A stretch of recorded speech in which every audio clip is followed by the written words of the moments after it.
Әдебиеттік оқу 81-ші сабақ 4-ші сынып. Сабақ тақырыбы ғарышқа сапар. Бүгінгі сабақта білетінін шығармашылық жұмыс жасайсыңдар, оқиға жүйесін анықтап жоспар құруды үйренесіңдер. Ойлан Айдары. Балалар, суретті пайдаланып, ұйқас сөздерді табайықшы. Мысалы, тарақ, парақ, ұшақ, күшік, арба, қарға, тағы да жақсы.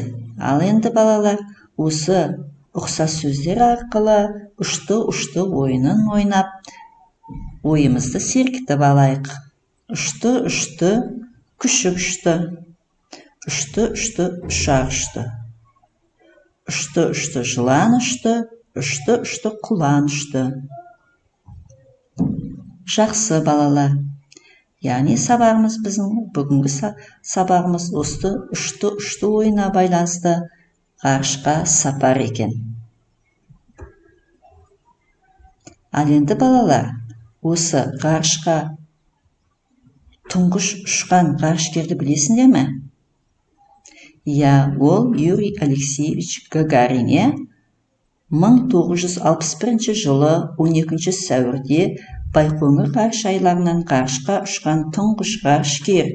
Ол жерді айналып ұшып, 1 сағат 48 минуттан кейін жерге қайтып оралды. Олай болса, біз осы аман қайтып кел звездочка, яғни Юрий Гагариннің естелігінен ықшамдап алынған әңгімені оқимыз. Бірінші балалар, мына видеоны, бейне жазбаны көріп алайық.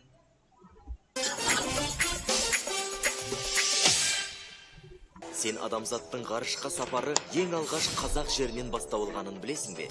1957 жылы 4 қазанда Қызылорда облысындағы Байқоңыр ғарыш айлағынан жердің тұңғыш жасанды серігі ұшырды. Сол жерден 1961 жылы 12 сәуірде ғарыш әлеміне ұшқан бірінші адам Юрий Гагарин болды. Арада 30 жыл өткен соң 1991 жылы тұңғыш рет қазақ ғарышкері, Кеңес одағының батыры Тоқтар Әубәкіров ғарышқа аттанды. Байқоңыр бүгінгі таңда әртүрлі елдердің ғылым және коммерциялық зерттеу бағдарламалары бойынша жердің жасанды серіктері ұшырылатын халықаралық ғарыш айлағына айналды. Бейнені жазбаны көріп болсақ, яғни аман қайтып кел звездочка әңгіменісін оқиық балалар.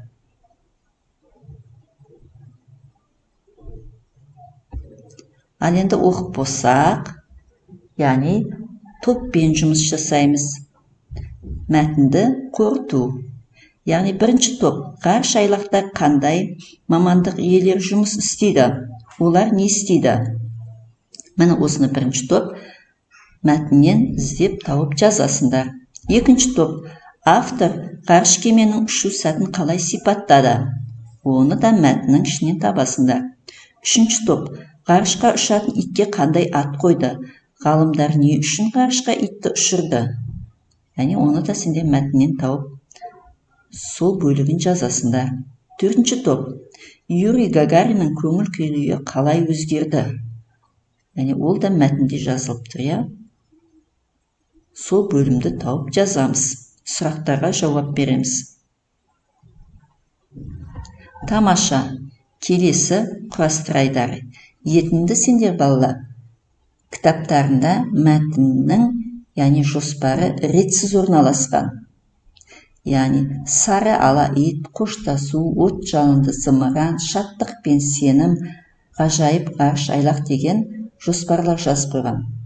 Енді біз осы жоспарды ретмен орналастыруымыз керек. Бірінші бөлімде қандай ат қоямыз жоспарға? Ғажайып ғарыш айлақ туралы жазылған. Екінші бөлімде не деп, қандай жоспар құрсақ болады екінші бөлімге? Сары ала ит, яғни итті алып кеп, оны ғарышқа ұшырады. Үшінші бөлімде Юрий Гагариннің звездочкамен қоштасуы. Ал төртінші бөлім от жалынды зымыран туралы жазылған, иә? Ал бесінші бөлім шаттық пен сенім, яғни Юрий Гагарин. Бұдан қорыққаным жоқ, қайта бойымды шаттық кернеді дейді. Тірек сөздерді пайдаланып жоспар құрдық. Тамаша балалар. Ал енді анықта айдары. Мына суреттерге қарап балалар, кәнекей сөз жұмбақты шешейікші. Естелік. Естелік деген, яғни күнделік жол жазбаға ұқсайтын әдеби шығарма. Юрий Алексеевич Гагариннің туындысы міне естелікке жатады екен. Ал енді балалар, өздерің сияқты балалар, мен ғарышкер боламын тақырыбында міне түрлі түсті қағаздардан және сурет салған, иә? Енді сендерге де үйге тапсырма. Осы мәтін мазмұны бойынша сурет салып келесіңдер. Ал енді кері байланыс берейік балалар. Бүгінгі сабақта сендер қанша маңызды ақпарат алыңдар. Егер сен бір ғана маңызды мәлімет алсаң, пирамиданың жоғары жағында жапсырмаңды жапсырасың. Ол маңызды мәліметті жазасыңдар жапсырмаға. Ал енді көбірек екі мәлімет алсаң, пирамиданың ортаңғы бөлігіне жапсырамыз. Ал егер 3 және одан да көп мәлімет алсаң, пирамиданың соңғы жағына сол мәліметтерді жазып жапсырмаларымызды жапсырамыз. Сабақ аяқталды. Сау болыңдар балалар.